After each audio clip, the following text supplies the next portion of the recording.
Yo guys, what's up? It's Gaz, and welcome to the Warframe video. Nice to see you again. We're going over the Kuva Bramma today, which is definitely one of the craziest primaries we've gotten in quite a while.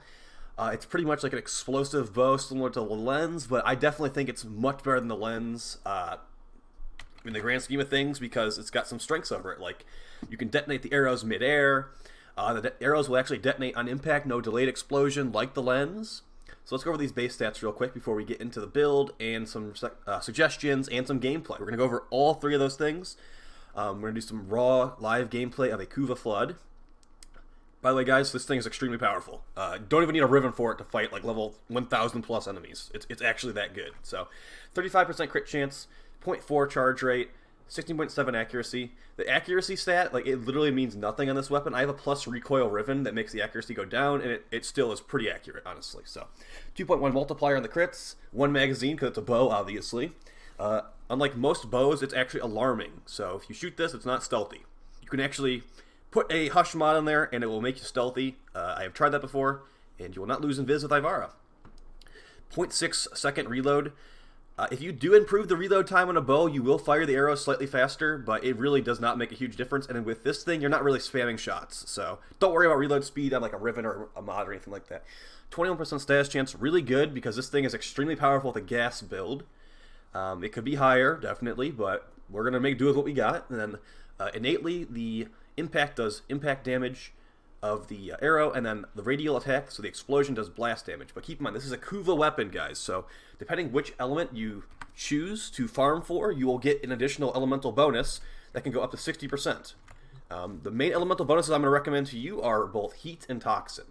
And I have a graphic for you to showing which element I'm going to recommend, depending on what your playstyle is, what elements you like to run.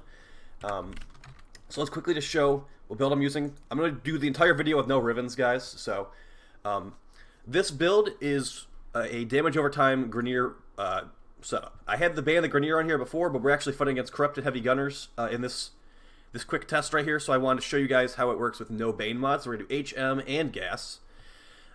Keep in mind when you are making a Gas build that if you can get away with not putting a Heat mod in the build, it will give you better Gas ticks overall, because modded Toxin is what these gas procs scale off of, with the actual toxin procs themselves in the gas.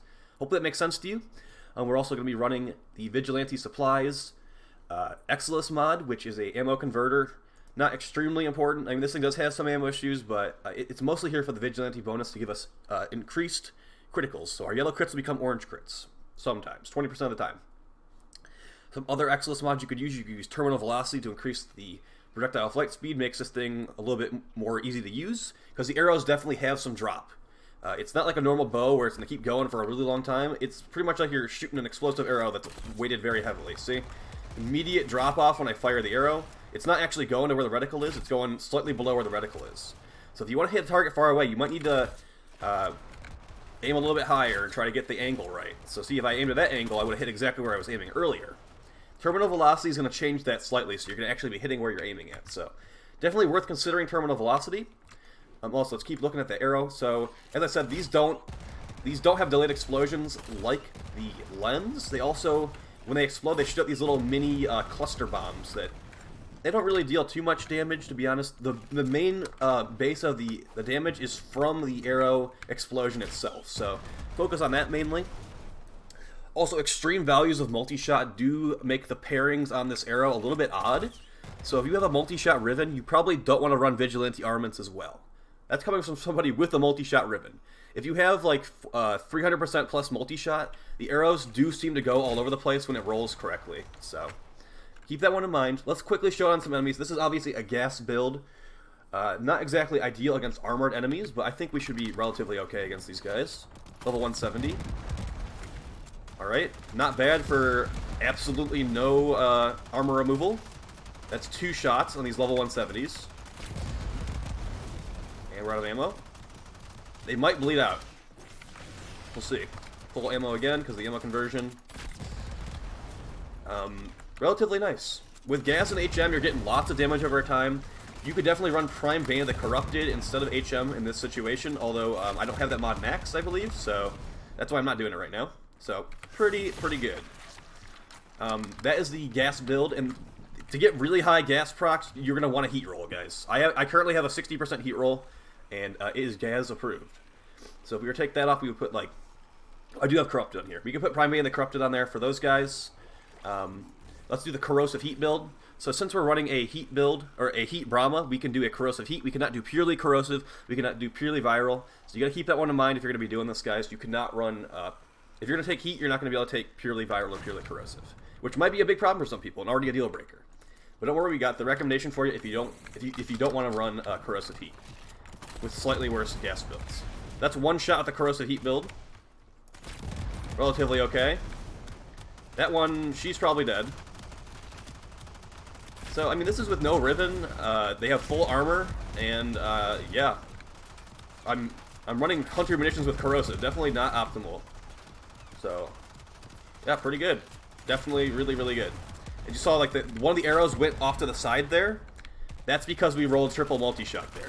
Multi-shot is a little bit weird on this thing, for sure. And, like, detonating the arrows mid-air, I don't really do it ever. That could help you get some of those shots off that would maybe veer off to the side. But overall, I'm going to say just aim at their feet pretty much. Okay, and then the Viral build really quickly. You can show that on like some bombards. It's a Viral HM build with Prime Cryo. Oh, I have the Riven on still. Let's take off the Riven. My Riven has a Bane, so it's actually really, really good. Yeah, let's see how Viral HM works with its Viral Heat, actually. So it'll be slightly less optimal than if you were running a full Viral build with a Toxin roll. Alright, 170 again. I mean, it's unnecessary to put them at 170, but, like, whatever. It's already set. That's one shot. That guy's probably dead. That guy is definitely dead. Okay, so Viral HM on this thing is really, really good, guys. And then again, gas is really, I think gas is actually better than the Viral build, but they're both extremely, extremely powerful. Let's quickly go over which one I would recommend to you and why, and then we're going to get into some gameplay. So, I got a little graphic for you on the screen. So we got heat on the left, and then we got Viral, or Toxin on the right. So pretty much the general gist of it, guys, is do you want to run the most optimal gas build? Because if you do, you're going to want to take a heat roll. And the reason for that is what I said earlier.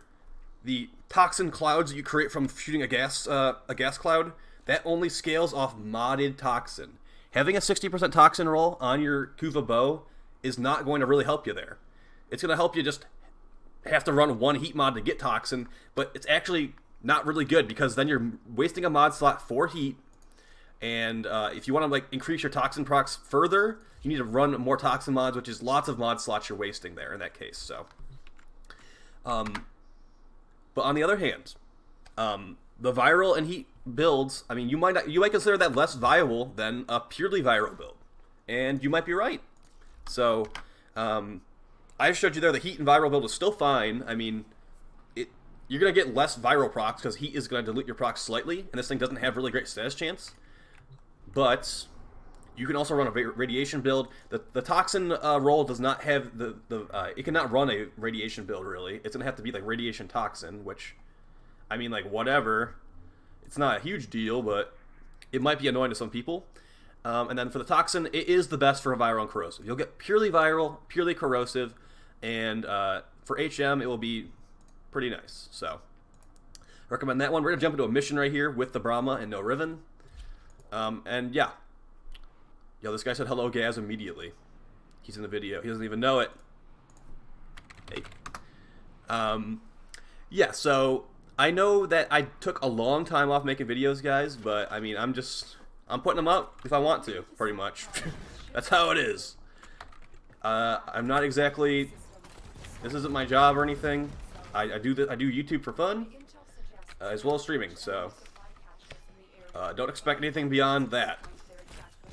So as you see, that was one shot, the entire room is dead. These are the things you can expect with the Bramma. I'm not going to go too much over self-damage because self-damage is being heavily changed next week. And yeah, you will not be killing yourself with this bow anymore. Also, yes, we've all known that Revenant avoids self-damage for over a year. Some people letting the cat out of the bag because, you know, need those views. So, I'm not going to be going over that, but trust me, that's been a thing for a while. It's nothing new, guys. Just didn't want to like spoil it and have it get nerfed. Yeah, give me that Kuva.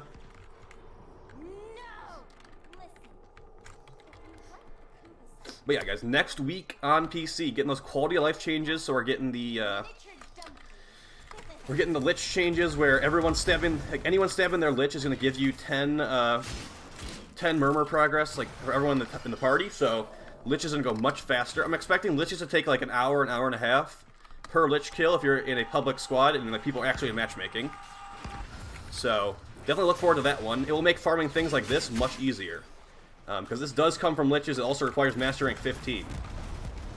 And honestly, a lot of people are speculating they're going to up the MR requirements for this thing because it's so powerful. Like if it was an actual MR 20 weapon, that would be kind of cool. Because like we don't have anything that high of MR. I think MR 16 is the highest master rank requirement for. I believe that's the Tiburon Prime. No, Tiburon Prime is 14. Something else is 16 though. It might be the Kuva Hind. But this thing, it deserves higher than 15 for sure. There's a cache over here. I can hear it. There we go. Give me that useless cache. I have the cat buff right now, so it's gonna get guaranteed orange crits. Definitely overkill. Oh yeah, guys, as far as the best Riven stats for this thing, critical chance, critical damage, multi-shot, and then a negative. There's lots of negatives you could go for. There's like negatives like zoom definitely exists for this thing. Negative zoom. Negative infested would definitely not be a big deal at all because you'll definitely one-shot the infested with this. Yeah, I'd say critical chance is really valuable though because even if they nerf the disposition down to 1, you'll still be able to get 100% critical chance with a critical chance Riven on this thing. But definitely keep in mind, they will be nerfing the Rivens on this. It's currently got like a neutral dispo that is not going to last for long at all. As soon as they nerf Rivens and like this one's on the chopping block for nerfs, it will get a nerf. So keep that in mind. The Rivens are going for a lot. I bought mine for like 1200 or something really high like that. So yeah, you gotta keep that one in mind. Don't spend like 3,000 plat on a Riven for this thing, unless you are aware it's gonna get nerfed in like probably like 4 months, or if they nerf it with Titania Prime Access, and let's like do that really fast, it will be nerfed in 1 month. So I'm hoping it's 4 months, honestly. Yeah. So as far as general recommendations, and if I would recommend this to you guys, I definitely would recommend this to you guys. But like I said, I would recommend the heat roll. We're currently using the heat roll, and yeah, it's the most optimal gas setup. I know, like someone said in the video previously, heat does not increase gas procs. That is true, but I was not trying to tell you that heat improved gas procs. I was trying to tell you that a heat roll lets you fit more gas, or lets you fit more toxin mods on the build. That's the reason that the heat Bramma is recommended, just because of mod space. You would not normally be running a heat mod and 2 toxin mods on a toxin Bramma, because you don't have that much mod space in the first place. You'll have your crit chance mod, your crit damage mod, your multi-shot mod, your damage. What the hell? So yeah, keep that one in mind. It is a fact that the heat roll is objectively better for the gas setup. It is just true. For getting gas ticks that are the highest possible, you want a heat roll, and 60% heat roll is great. Definitely not necessary. You can get away with the 25% easily. So that's going to basically be it for the video today, guys. I hope that you found it helpful. I'm going to be getting back into more of these. New core video tomorrow, definitely. Still want to do a little bit of testing on some stuff with the new core. I think there will be like a... I think magnetic... So here's the thing about the new core. The new core can mod magnetic and corrosive at the same time, and not many things can actually do that with really high stash chance like it has. So... okay, I'm gonna go ahead and leave. GG's. Yeah, magnetic new core. I might be trying that out later tonight. It's also like it's gonna take like 2 or 3 hours to get a new core, magnetic new core in the first place. So I might wait until the main line comes out to see if like magnetic is something we're actually even considering. So that's just like a theory I have. A gas build might be really nice too, because keep in mind, gas is still gonna bypass Corpus shields. So I still got lots of theories going on, lots of testing that needs to be done, and it's really all time consuming. So Make sure you check out the Twitch stream if you haven't already, twitch.tv/gaz_ttv. Did a lot of streaming last week, probably about 30-40 hours. And those replays are going to be available for 2 weeks on Twitch. So if you want to watch a replay of like a 10-hour stream that I did, go ahead. A lot of it might be muted because of music, though, to be honest. So, talk to you guys next time. Peace.